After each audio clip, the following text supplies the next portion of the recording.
السلام عليكم ورحمة الله تعالى وبركاته.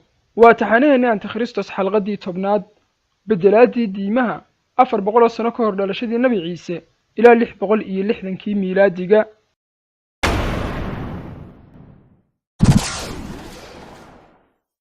waxaan bilaabay inaan qoosho waabay fikir ahaan wax u dilaysa si aan ugu duro laabaha dadkaas caqiidadooda iyo kitaabkooda iyo rasuulkoodana kama aanan helin iliil yar oo aan ka soo galo oo ay goldaloolo ku leeyihiin balse waxaan baalladaymoodaba waxaan helay utin yar oo ku habboon inaan suntayda ku saydho oo markii uu nebigoodu dhintay waxa ay asxaabtii waaweyneed ku kulmeen hoosadii bani saacida si ay u doortaan khaliifkii islaamka balse waxay ilaaween saxaabi aad u muhiim ahaa oo aan la joogin hoosadaas ee ku mashquulsanaa maydhista jidhkii sharafta lahaa ee nebiga waana rasuulka in adeerkii cali ibnu abi daalib dhibta ay haysataana waxa ay ahayd inaanan caqiidada raggaas tashuushadayn karayn waxaaba aan u baqay caqiidadayda shayddaannimo inay lunto haddii aan ka agdhowaado raggaas sidaa awgeed lagama maarmaan ayay ahayd inay suntaydu markan siyaasad noqoto waxaana aan milay oo qooshay waabay ah cali ibnu abi daalib waa mid ka mid a ahlubeytka nebiguna waxa uu ku magacaabay weliga mu'miniinta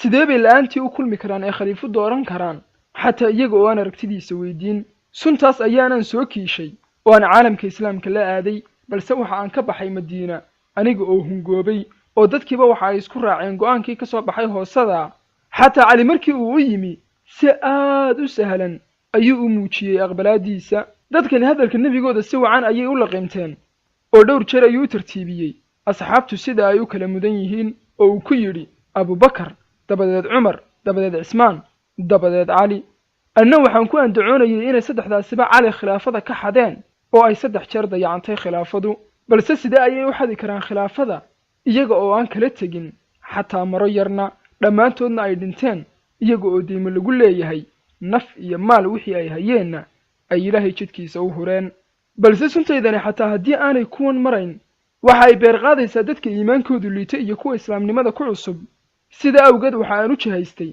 dhanka shaam balse iyadana waan ku hungoobay oo waxba suntaydii way ka tari weyday waxaana aan u jihaystay dhankii ciraaq halkaas ayaanan ka helay baadidaydii ugu horrayntii waxa aan faafiyey dacaayad ka dhana hogaamiyeyaashii islaamka si dhib yar ayayna ku aqbaleen inay cusmaan ibnu cafaan dhaleeceeyaan waxaana ugu waaweynaa dad iyaga dhaleecayntaas liqay taliyihii ciidanka ee ashtar annakhaaci way aqbaleen dhaleecaynta amiirada iyo khaliifkaba sidii aan dacaayaddaas u faafinayeyna waxaan helay 3 kun oo ay suntaydii saaqday waxaana aan u soo jihaystay madiina waxaana aanu qaabilay khaliifkii cusmaan laftiisii oo aanu ka dalbannay inuu xilka iska xayuubiyo oo uu cali ku wareejiyo balse xataa intaas aanu ku lahayn nebiga ayaa uga sii warramay oo ku yidhi waxaa kuu imanaya qaar munaafiqiin ah cusmaanow oo kaa dalbanaya shaadh ilaahay kuu xidhay inaad iska siibto ee ha siibin wuuna diiday inuu xilka dhigo kadib intaanu hareeraynay ayaanu dilay oo ka takhallusnay sidaas ayuu xilkiina cali ibnu abi daalib ku qabtay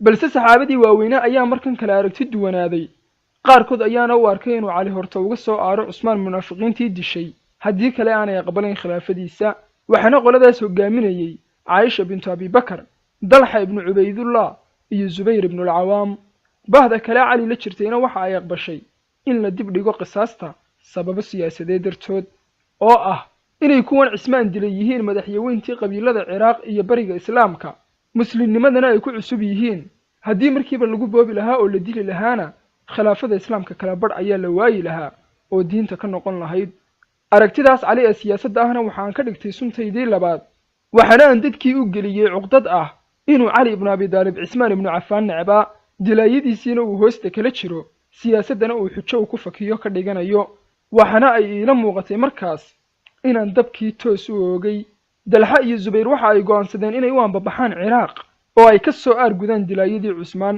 waxaana raacay 5 kun oo nin oo la aragti ahaa oo saxaabta ka mid ahaa balse waxa ay kaxaysteen caaisha si ay ugu beerlaxowsadaan reer ciraaq markii ay ciraaq gaadheen ee ay ka dalbadeen qabiiladii inay soo dhiibaan raggii dilay cusmaanna waa loo diiday sidee cali uu filayey ayayna noqotay kadib dagaal ayaa oogsaday asxaabtii waxa ay qolyihii ka laayeen dad aad u badan halka ay dilaayadii dhabta ahaa in yar ka laayeen haddana sidaa cali malaysanayey ayay noqotay cali laftiisii ayaa u ambabaxay dhankii ciraaq si uu u bakhtiyo dabkii aan shiday dalxa iyo zubayr iyo caashana wuu ku canaantay maadaama aanay rumaysan siyaasaddiisii wayna aqbaleen oo la mubaayacoodeen. balse si aanu holacaasi u damin habeennimadkii ayaan rag kaxaystay oo aan anigu gudaya miray labadii kooxood ee cali iyo dalxaba labada dhanbana ciidamo ka laayey. kadibna waa la isku oogsaday oo haddana colaalkii cali iyo dalxa ayay ka dhex bilaabantay. calina inta uu goobtii u soo baxay ayuu ku dhawaaqay dagaal joojin.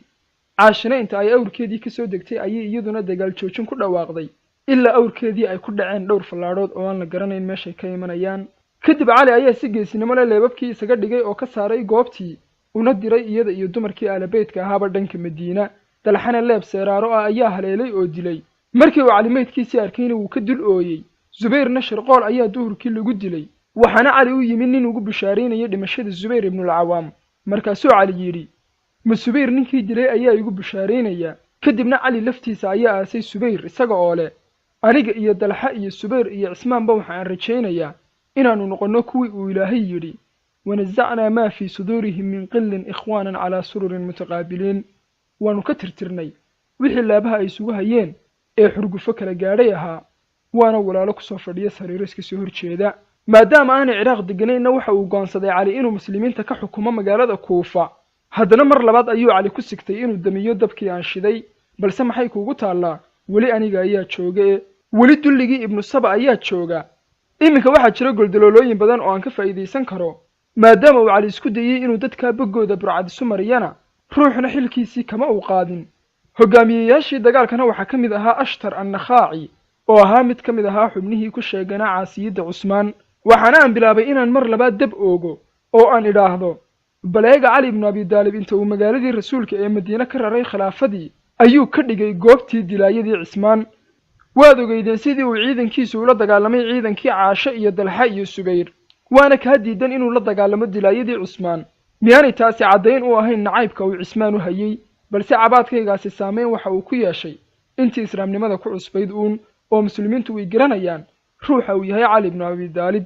waa nebiga inaadeerkii iyo faadumo odaygeedii, waana la taliyihii saddexdii khaliif ee ka horreeyey.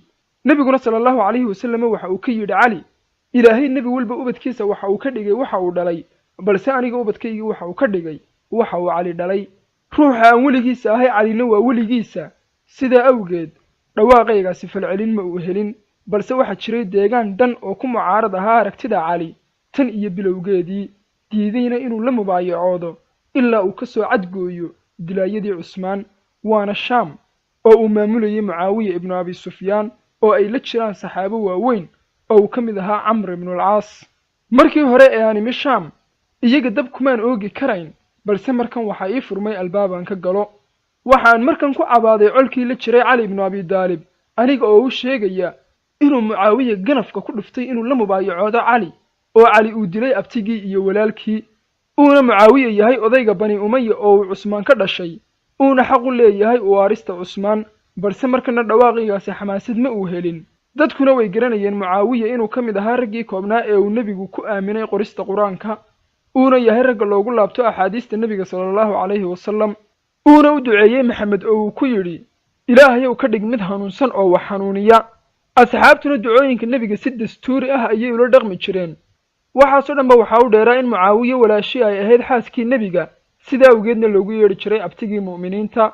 wayna ku kalsoon yihiin asxaabta mucaawiye oo waayihii cumar ibnu khadaab waxa uu cumar xilka ka qaaday hoggaamiyeyaal badan oo muhim ahaa ayna ka mid ahaayeen khaalid ibnu weliid, abu muusa alashcariy, sacad ibnu abi waqaas iyo camaar ibnu yaasir. balse muu casilin mucaawiye cadaalinimadiisa iyo siyaasinimadiisa uu wax u maamulayay awgeed, balse wuu daba dheeraaday ku adkaysiga uu mucaawiya ku adkaysanayo inaanu cali la mubaayacoonin. asxaabtiina waxa ay cali kula taliyeen inuu ku duulo oo uu shaam khilaafadiisa ku soo daro, oo ka bixitaanka ay khilaafada dibadda ka joogaan waxa ay ku guulaysaa inay ummado kalena ka baxaan khilaafada.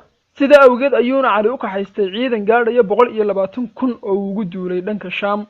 mucaawiyana uu u diyaariyey ciidan gaadhaya 90,000 oo askari. aad ayaan u faraxsanaa oo asxaabtii qalbiyada dahabiga lahaa ayaa isdili rabaa. isdilkooda macnihiisuna waa dumitaanka dowladdooda. anna waxaan ka helayaa nabar aan suntayda marba sii mariyo. labadii ciidan way iskaleen waxaana dhintay ku dhowaad 40,000 oo muslimiina. balse waxaan la yaabay oo aan ku arkay qolyahan inay maalintiina islaynayaan habeenkiina isa soo booqanayaan. labadan ciidan mid waliba waxa uu aaminsan yahay inuu u dagaalamayo diinta islaamka. qolo waxay u dagaalamaysaa in la ogo qisaas, oo haddii la oogi waayo shareecadii oo la dhantaalay ayay ka dhigan tahay halka qolada kalena ay u arkayso inay u dagaalamayso dejinta iyo saludhigidda dowladda islaamka. way islaynayaan haddana isma nacba oo qolaba qolada kale way weynaynaysaa. marka ay goobta isugu yimaadaanna sidii inay bandhigdhigayaan oo kale ayay u dagaalamayaan oo isma dilayaan waxna isma gaadhsiinayaan ee waxa waxlaynayaa waxa ay ahaayeen intii taageersanayd, waana dilaayadii cismaan ee ku jiray ciidanka cali. balse marka ay laba saxaabi kulmaan seefaha ayay ku loolamayeen iyaga oo aan isdilayn, qalbiyadooduna ay isku mid yihiin. waxaana aan u maleeyey inuu holacaygiiba isu beddelay nabad iyo badhaadhe.